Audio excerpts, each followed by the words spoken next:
Vamos a iniciar rápidamente, vamos a recordar qué fue lo que vimos hace 8 días y bueno, estábamos hablando de el autor, quién fue el escritor de la Biblia, perdón, del Pentateuco, en este caso del Génesis, de este libro, que es el primer libro de nuestra Biblia, Génesis, que en hebreo se dice Bereshit. Entonces hablábamos de Adán y Eva, hablábamos de Caín y Abel, bueno, esto es como recordando, ¿no?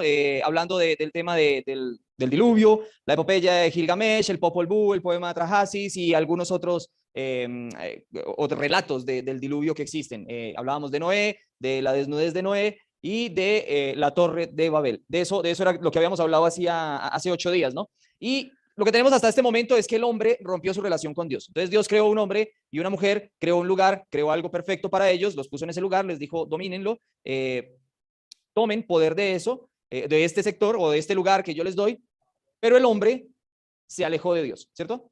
El hombre dijo, yo no quiero nada con Dios, prácticamente. Eso lo vemos repetidamente con Adán y Eva, con Caín y Abel, con la gente mala que había en la época de Noé, con los de la Torre de Babel. O sea, todos le están diciendo a Dios, no queremos nada con usted, no dependemos de usted. Entonces, Dios se da por vencido. ¿Qué creen ustedes? Entonces, ¿qué es lo que va a hacer Dios ahí en ese caso?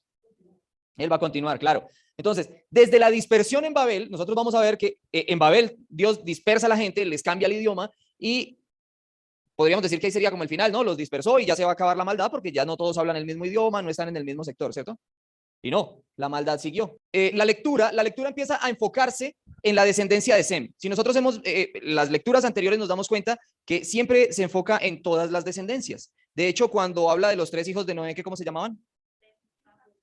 Sem, Cam y Jafet. Eso, y da la descendencia de ellos 3, ¿cierto? Pero al final del capítulo 11 se enfoca única y exclusivamente en la descendencia de Sem, que sería Sem, que fue el papá de Arfaxad, el papá de Sala, el papá de Eber, el papá de Peleg, de Reu, papá de Serug, papá de Nacor, papá de Tare, y llegamos a Abraham.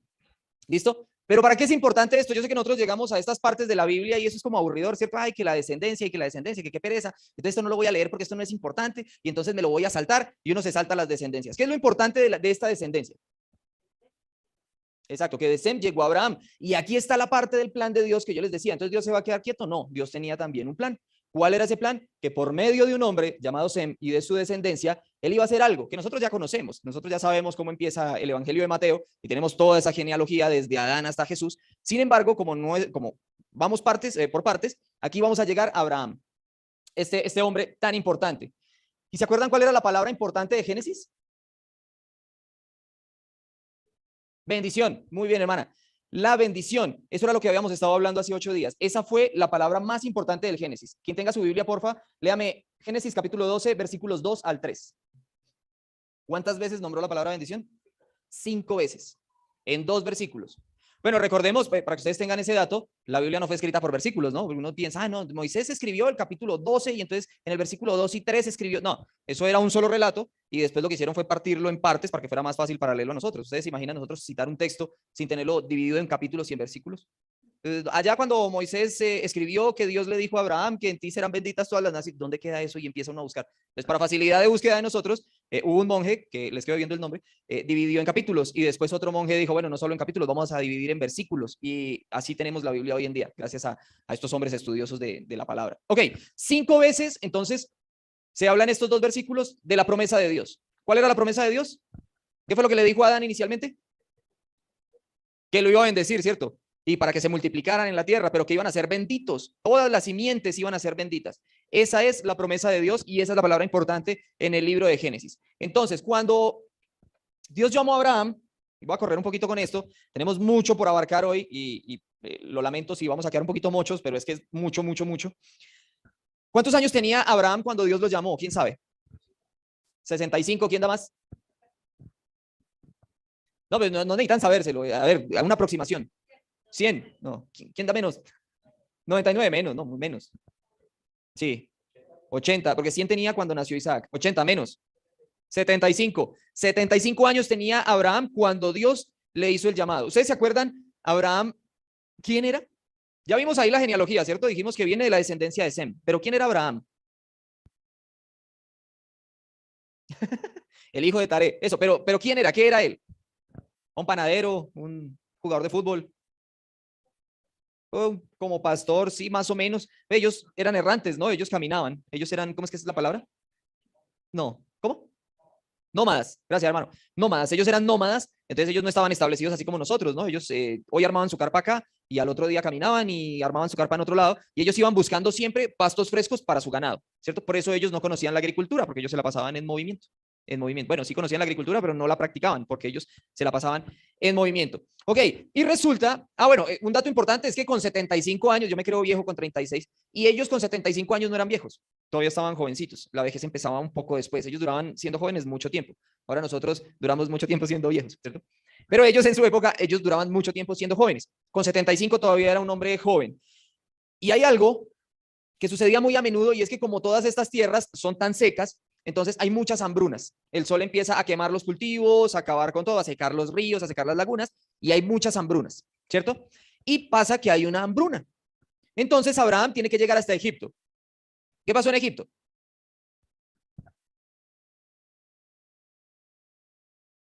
Abraham hizo una pirámide, ¿no? No, mentiras, no. Abraham llegó y entonces como Sara era tan bonita, ¿cierto? Entonces yo me imagino que era así como Daisy. Sara era muy bonita, entonces cuando él llegó, a él le dio miedo y le dijo a Sara, ok, si alguien, se están riendo, ¿no, mi amor? Pero tú eres hermosa para mí.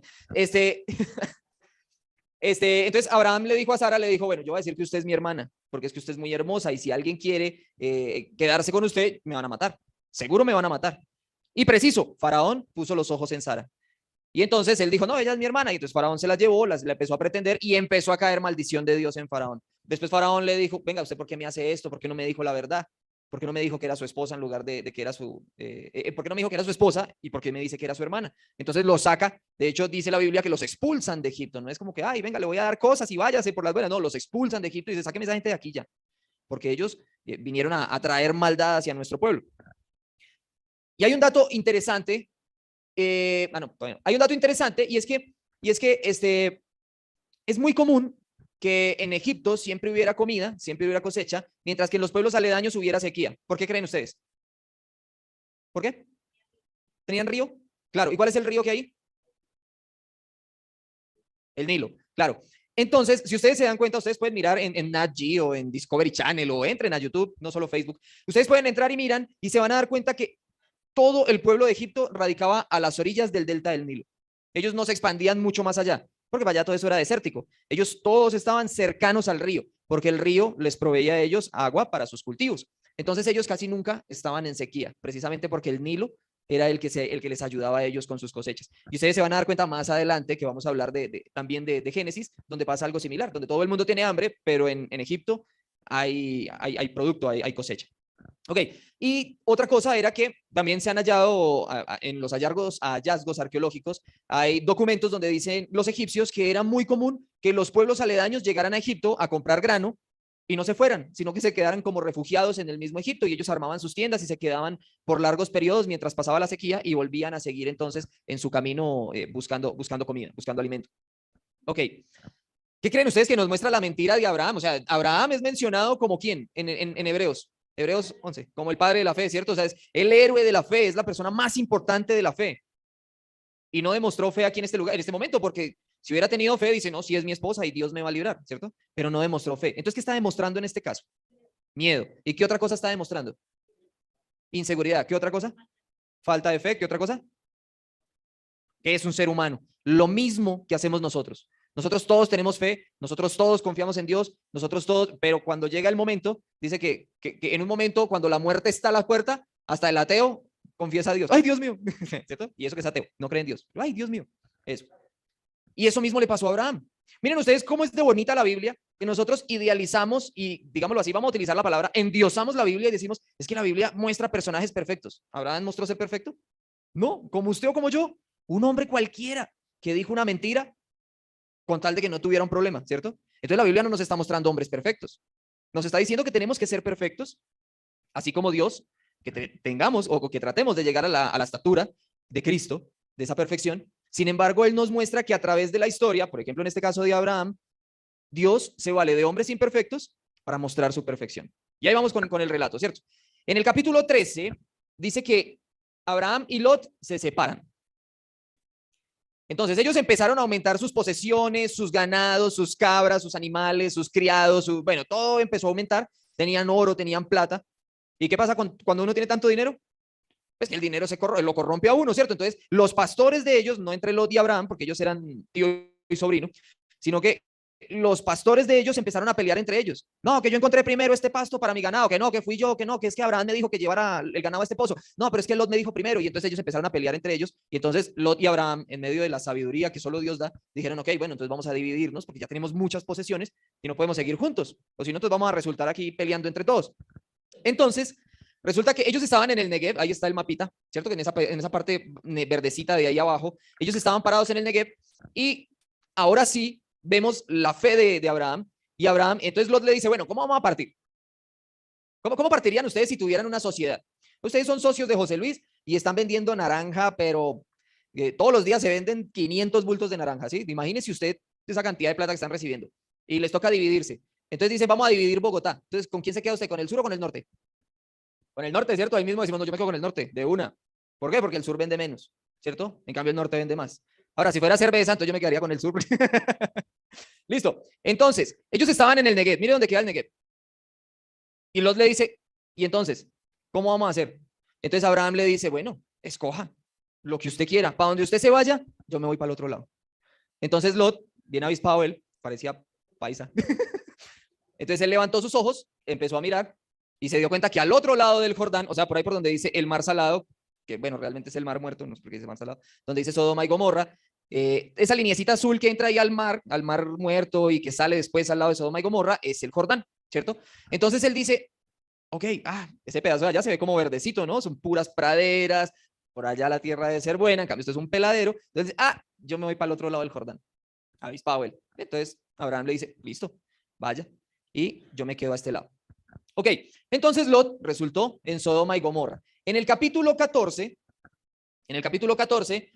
nos está hablando acerca de que hubo un problema entre unos reyes cercanos a Sodoma y Gomorra y pelearon y vencieron y ellos fueron por su botín de guerra y secuestraron o se llevaron a Lot, a su familia, todas sus posesiones y se los llevaron y vinieron y le avisaron a Abraham y Abraham tuvo que ir a liberar a su sobrino con todas sus posesiones, con 317 o 327, no estoy muy seguro, solamente siervos fueron y le ganaron la guerra a 5 reyes para poder liberar a su sobrino Lot. Y ahí viene algo que es muy, muy, muy importante y bueno, que no se los puse yo en diapositiva, se los quedo viendo, y es que se empieza a hablar de alguien que se llama Melquisedec. ¿Lo han escuchado? ¿Quién era Melquisedec? Un sacerdote. ¿Y qué más era Melquisedec? No. Y rey. ¿En dónde lo mencionan? ¿Y en dónde más? Y en Hebreos. Eso. Y en Hebreos también lo mencionan. Entonces dicen que Abraham le dio ofrendas a Melquisedec, que era rey y sacerdote al mismo tiempo. Melquisedec, bueno, en hebreo Melech es rey y Sedec es justicia. O sea que Melquisedec quiere decir rey justo o rey de justicia. Dice que es el rey de Salem. ¿A qué les suena Salem? ¿A dónde? ¿A quién?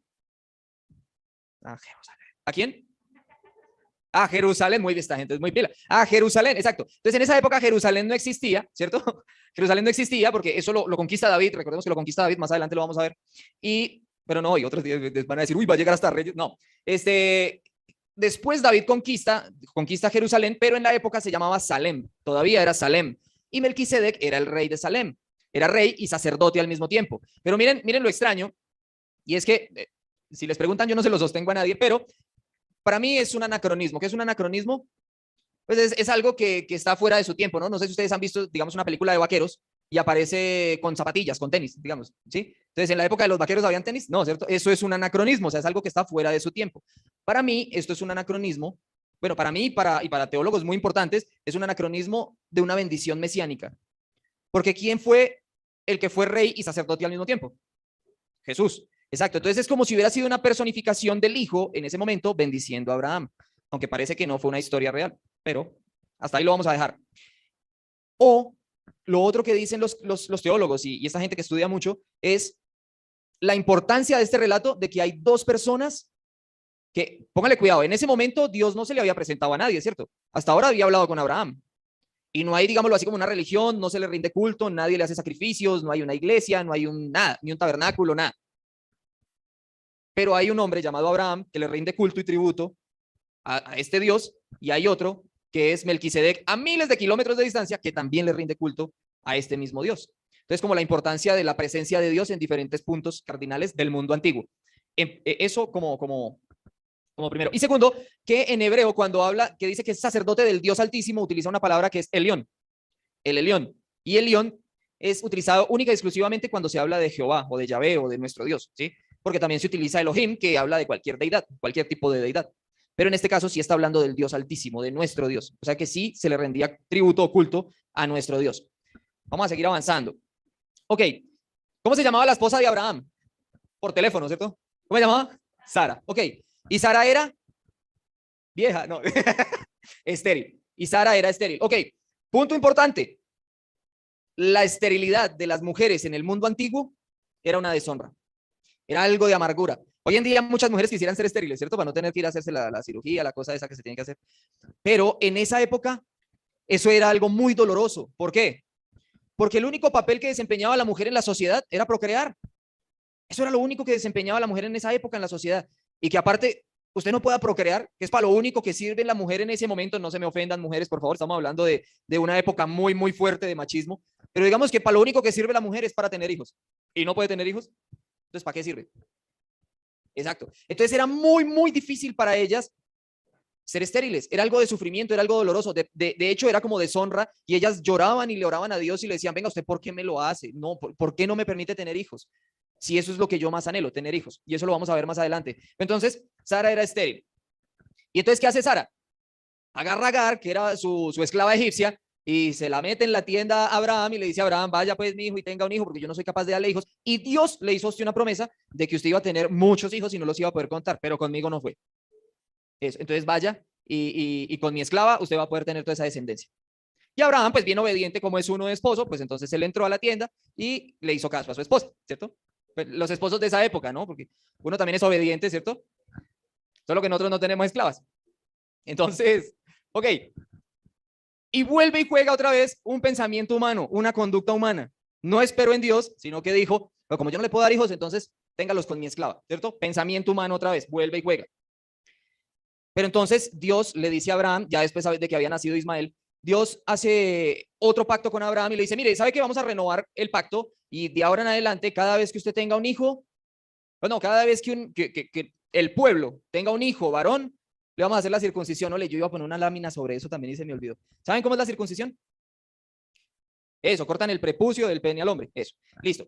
Eso tiene que ser a los 8 días de nacido. O sea, nace el varoncito, dura 8 días y a los 8 días le cortan el prepucio y listo. Eso los hacía parte del pueblo de Dios. Y no solamente a los hebreos, en este caso, sino que también era con los hijos de sus esclavos. Y si cualquier persona quería hacer parte de ese pueblo, que eso después se le llama prosélito, si algún prosélito llegaba a esa persona, a los hombres también tenían que hacerles la vasectomía, iba a decir, la circuncisión, tenía que hacerles la circuncisión para que pudiera ser parte del pueblo de Dios. Ok, y ese fue el pacto. Entonces, miren cómo reemplaza otro pacto del que no tocamos hace 8 días, que no me acordé, y es que cuál era el pacto que había hecho Dios en ese tiempo con alguien, que no iba a volver a inundar la tierra, y qué fue lo que él puso en señal. El arco iris, eso. Entonces, el arco iris es reemplazado ahora por la circuncisión. Dice, bueno, ese era el pacto de antes, ahora yo voy a reemplazar este pacto con un nuevo pacto, ¿sí? Y es la circuncisión. Ok, vamos a seguir corriendo. Uy, eso se me desacomodó todo.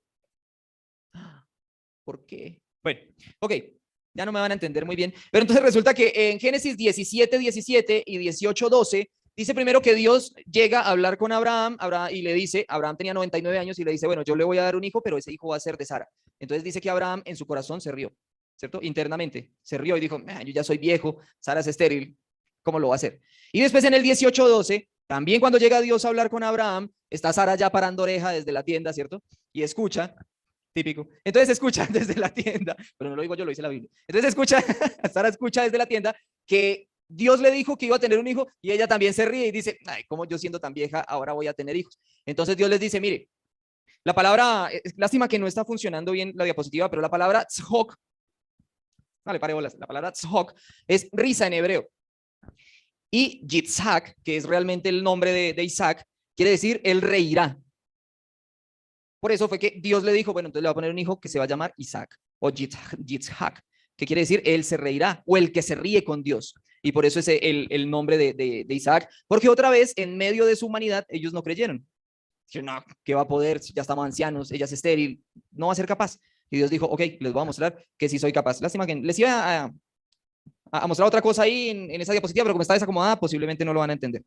Después viene la intercesión y la destrucción de Sodoma y Gomorra. ¿Alguien se acuerda cómo fue la intercesión de Abraham ahí por Sodoma y Gomorra?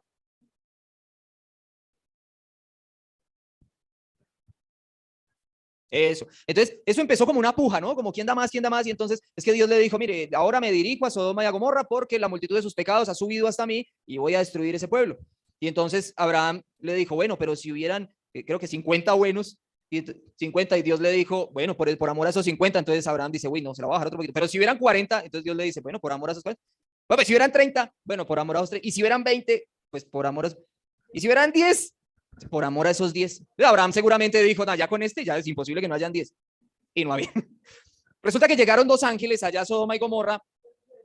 No habían 10, no alcanzaban a ver 10. Entonces, y entonces imagínense que en el capítulo 19, en el versículo 5, llegan los hombres, golpean, bueno, porque llegaron dos ángeles, y Lot estaba sentado a la puerta del pueblo. Resulta que los pueblos antes tenían una especie de murallitas y tenían una entrada, y esa era la puerta. Y en esa puerta generalmente se sentaban los sabios, las personas más poderosas, más pudientes, más inteligentes, se sentaban a la entrada. Y entonces llegaron los ángeles, y entonces Lot se fue, los recibió y los metió a su casa. Y llegó toda esa gente de allá de Sodoma y Gomorra, y en el versículo 5 del capítulo 19 llegan estos hombres y le dicen, sácalos para que los conozcamos. ¿Se acuerdan que habíamos dicho que era conocer hace 8 días? Es una figura que se llama eufemismo, que cambia el nombre de algo grotesco por algo más bonito, digámoslo así, como por ejemplo, ay, voy a ir al baño. ¿Qué voy a ir a hacer? Ah, voy a hacer chichi, sí. Y para los hondureños voy a hacer pipí, porque chichi es otra cosa para ellos. Ok, pero entonces si yo digo, voy a ir al baño, ¿qué voy a ir a hacer? Todos sabemos qué voy a ir a hacer, pero no voy a utilizar la palabra grotesca, porque, pues, ¿cierto? Sí. Hacer el amor, dice, ¿cierto? Pero pues sabemos qué quiere decir eso, solo que no se va a utilizar la palabra grotesca, ¿cierto? Entonces la Biblia utiliza conocer para hacer el amor o para tener relaciones sexuales. Eso era lo que querían ellos. Dijo, sáquelos para que los conozcamos. Pero no es para, mucho gusto, señor Don Ángel, ya estamos contentos y nos vamos. No, era porque querían violarlos. Por eso la Biblia más adelante utiliza la palabra sodomía o sodomismo hablando del homosexualismo referente a esto. El sodomismo es lo que practicaban los de Sodoma, el homosexualismo. Entonces ellos tenían dos pecados, estaban cometiendo dos pecados en este caso, y uno era la perversión sexual, ¿cierto? Porque querían violar a este par de ángeles. Y el otro era que había una ley de hospitalidad muy marcadita, y era que si yo recibía a alguien en mi casa, yo tenía que responder por esa persona con mi vida. Yo tenía que atenderlo, hospedarlo como si fuera parte de mi familia y hasta dar mi vida si fuera necesario para que esas personas estuvieran... Está muy bien. Para que esas personas estuvieran bien, perfectamente, mientras estaban en mi casa. Por eso es que nosotros a veces no comprendemos cuando Lot le dice, mire, yo tengo un par de hijas vírgenes, si quiere yo las saco y hagan con ellas lo que quieran. Y dice, ¿cómo es posible un papá va a cambiar a sus hijas por unos huéspedes? Claro, porque eso era una ley. Y después más adelante nos vamos a dar cuenta, creo que es en Jueces, una historia que hay en los Jueces, si no estoy mal. ¿Sí es en los Jueces o no? No, la esposa del levita. Bueno, más adelante nos vamos a dar cuenta que la mujer no era muy tenida en cuenta en esa época. Era mejor que violaran a una mujer a que violaran a un hombre. Era mucho mejor. Ok. Y pues esto es la historia de la mujer de Lot, ¿no? Que Dios les dijo, bueno, váyanse, les voy a permitir que se vayan, los ángeles, perdón. Les voy a permitir que se vayan, pero no miren hacia atrás. ¿Y qué hizo la mujer de Lot? Pues miró para atrás. Se convirtió en una estatua de sal. Ok. Y con eso, entonces volvemos nuevamente, vuelve la historia nuevamente hasta Abraham. Y después pasa algo en el capítulo 20, y es que él está con un hombre llamado Abimelech, que también le gusta a Sara. ¿Y qué hace Abraham? Vuelve y le dice que es la hermana. Y vuelve y se repite la historia. Abimelech se la lleva, empieza a regalarle cosas, y de un momento a otro le empieza a caer como males y cosas a Abimelech. Y entonces él se la devuelve a Abraham y le dice, venga, ¿por qué me dice mentiras? Pero este sí no los echa, sino que este sí le regala cosas y hasta se vuelve amigo de Abraham. Pero le dice, venga, no me haga eso porque por su mentira yo estoy pasando cosas malas. Y en el capítulo 21 y 22 dice que nace Isaac, su único hijo, el hijo que él amaba. Y Dios le dice, ¿cómo? Que se lo sacrifique. Sí, yo sé que es el único, pero sacrifíquemelo. ¿A qué le recuerda esa historia?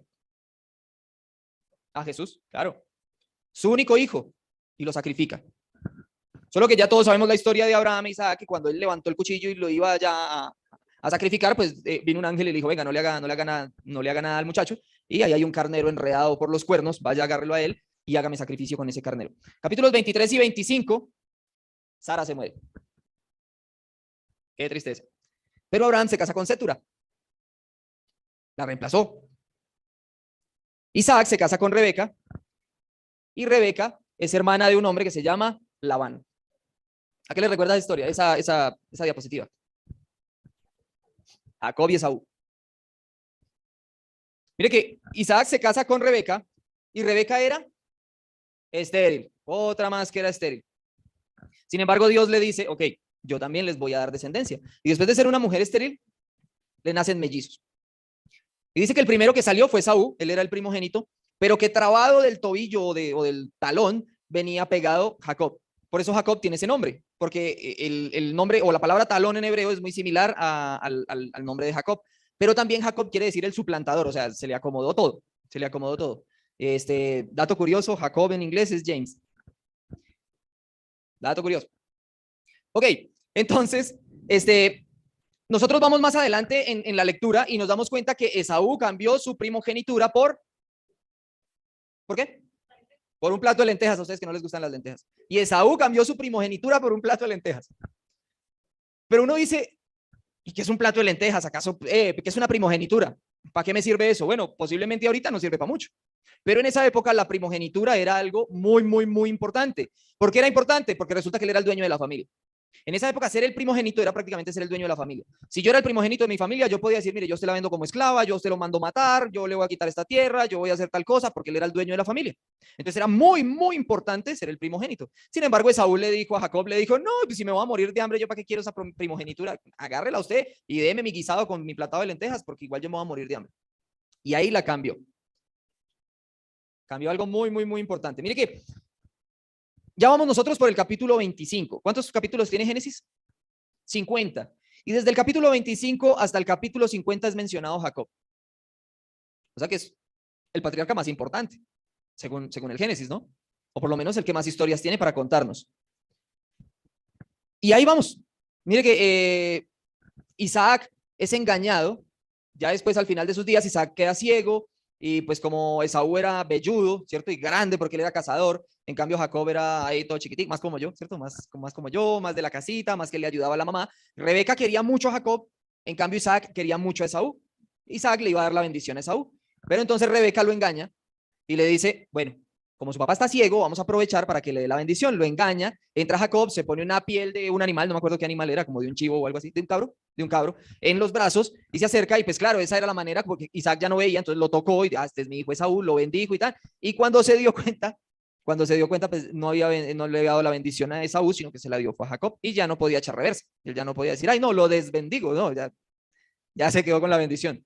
No se puede hacer nada. Mire otra vez, vuelve y toca la palabra bendición. Y Jacob tiene que salir corriendo, huyendo de Esaú porque lo van a matar. Entonces tiene que salir corriendo.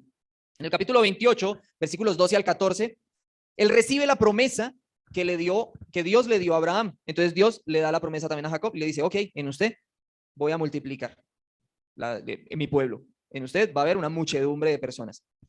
Y resulta que Jacob, que estaba acostumbrado a hacer tretas, a engañar, a ganarle a todos de inteligencia, de sagacidad, eso que a veces uno dice, no, es que yo soy inteligente. ¿Se acuerdan que alguna vez hablamos en un estudio de la malicia indígena? Eso, entonces como yo tengo malicia indígena, es que yo soy colombiano, eso está en mi ADN. Entonces si Jacob era así como medio colombiano y entonces eso está en mi ADN, yo engaño a todo el mundo. Y entonces resulta que él llegó a donde Labán, a donde el tío, el hermano de su mamá.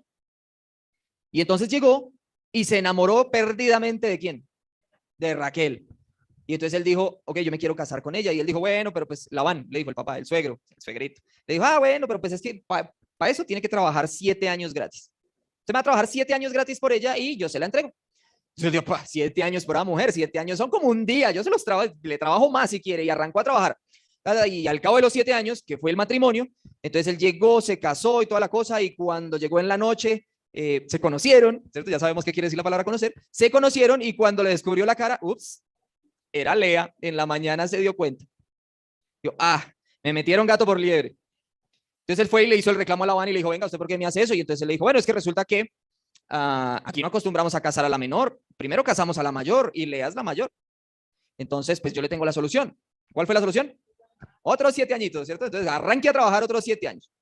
Y a lo último resultó trabajando 14 años por Raquel. Sin embargo, el hombre estaba enamorado. Y Dios empezó a multiplicar todo lo que él tocaba. Mire, hay una historia muy, muy, muy chévere que ustedes la van a poder leer ahí para que de verdad se lo recomiendo.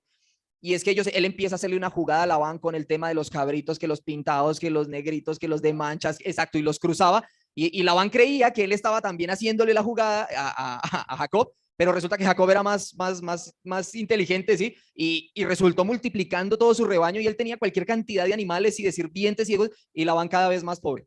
Entonces, bueno, ahí se los dejo para que ustedes lo sigan leyendo. Después de esto, miren todas las cosas que ha hecho Jacob y de todas formas todo le sale bien. Después, cuando él ya es anciano, él tiene varios hijos, entre esos tiene una hija que se llama Dina. Y Dina es la primera violación registrada en la Biblia. A Dina la violaron. La violó a un hombre llamado Siquén. Siquén, su papá, Hamor, ellos eran como personas muy importantes, no estoy seguro si era el rey, pero ellos eran de un pueblo de los Givitas, ¿sí?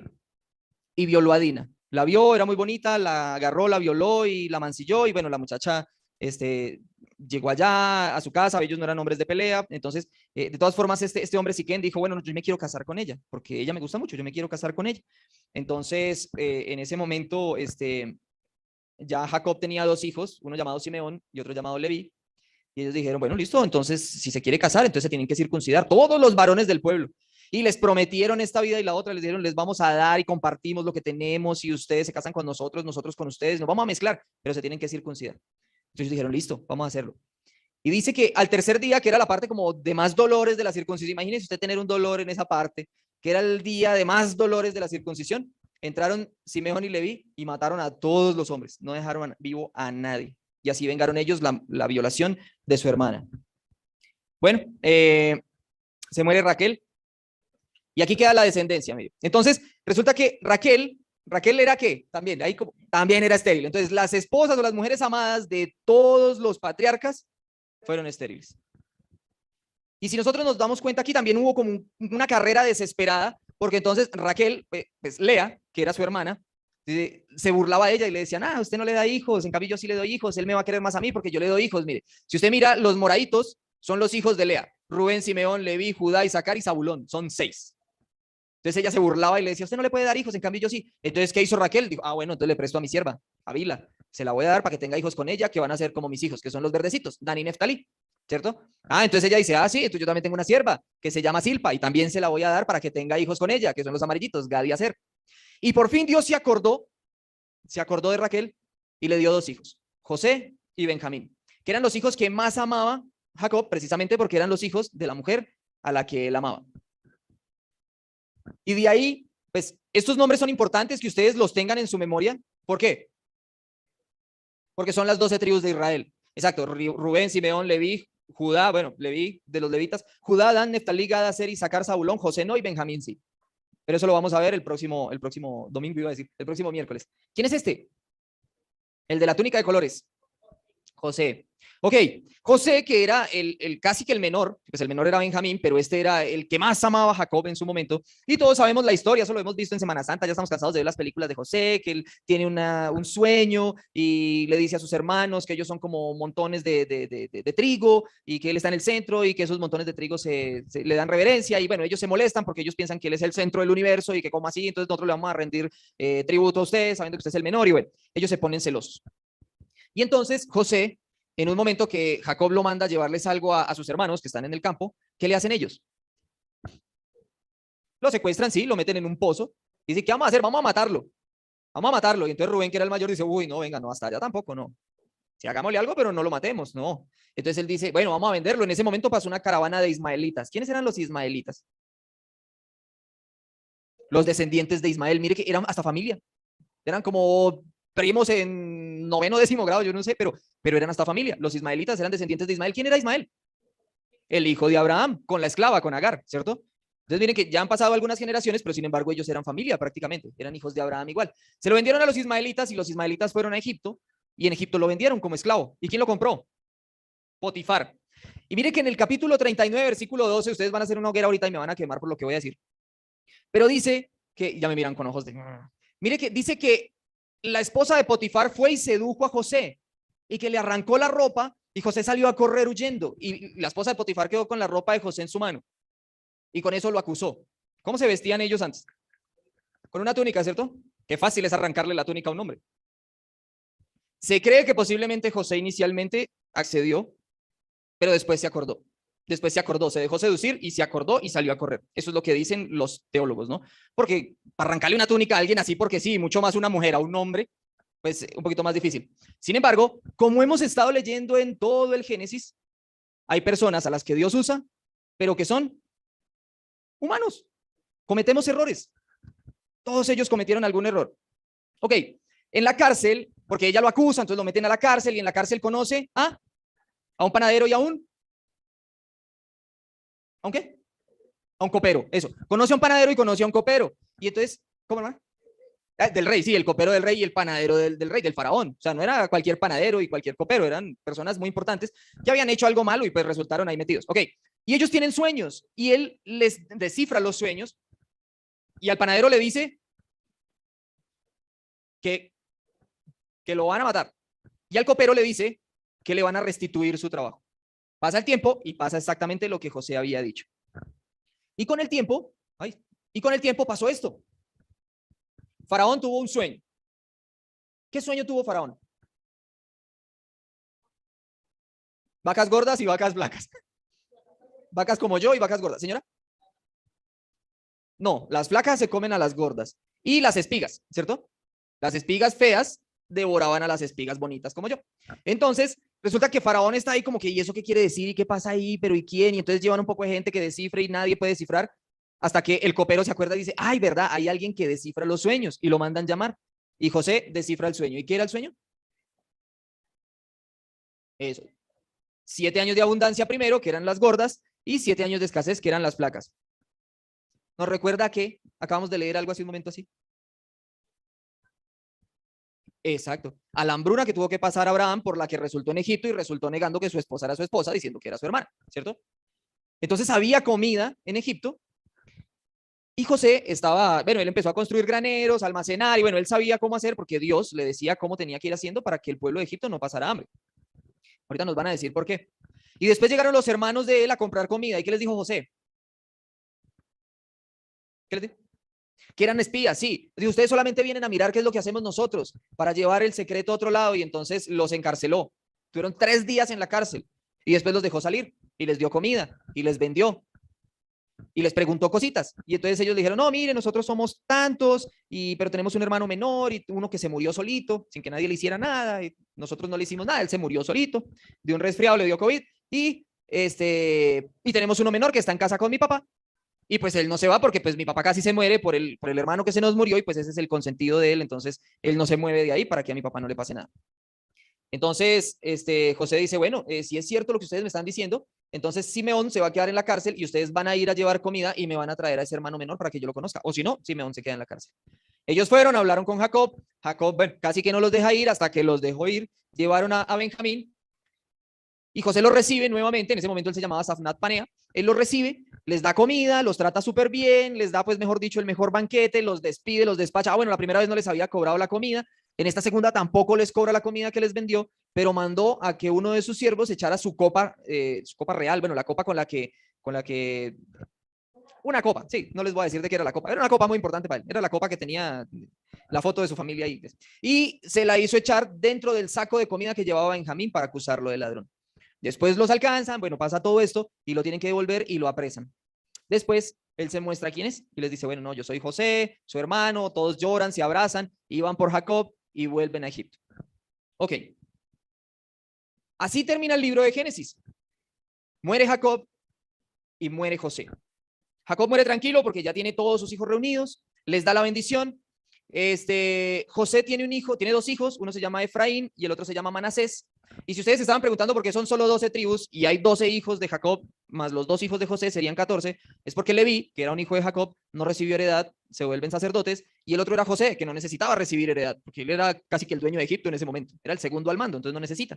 Entonces Jacob le dice, ok, entonces voy a bendecir sus 2 hijos, que serán Efraín y Manasés, y ellos se hacen parte de las 12 tribus de Israel. Entonces son 10 hijos de Jacob y los 2 hijos de José que recibieron, digámoslo así, la heredad de José.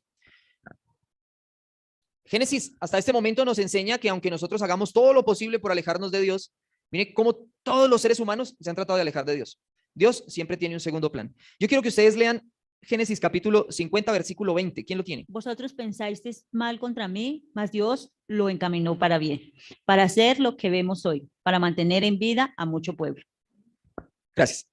Ok, entonces aquí está el resumen de todo el Génesis. José, llegan los hermanos, José está a punto de morir, llegan los hermanos y empiezan como que hermano, perdónanos por lo que hicimos, y José le dice, no hay problema, no hay rencores, porque ustedes pensaron hacerme un mal, pero Dios ese mal lo volteó y lo transformó para bien, no solamente para mi beneficio, sino para el beneficio de mucha, mucha gente. Y este es el mensaje central del Génesis. Cuando nosotros nos apartamos de Dios, cuando nosotros actuamos con egoísmo, Dios permanece fiel para cambiar todo. Dios siempre tiene un plan. Y por más que yo intente cambiar ese plan, Dios lo va a volver a encaminar. Ese es el mensaje de Génesis. Acuérdense de la palabra clave, bendición. La bendición. Eso era todo con Génesis. Si tienen alguna pregunta, ya saben que pídanle sabiduría a Dios. No mentira, ya hay cualquier cosa, preguntan. Los que están conectados pueden hacer las preguntas por WhatsApp, bueno, a los hermanos y los que estamos aquí ahorita con un cafecito. Que Dios los bendiga. Esto era todo por Génesis y nos vemos la próxima semana con el Éxodo, si Dios quiere. Dios los bendiga.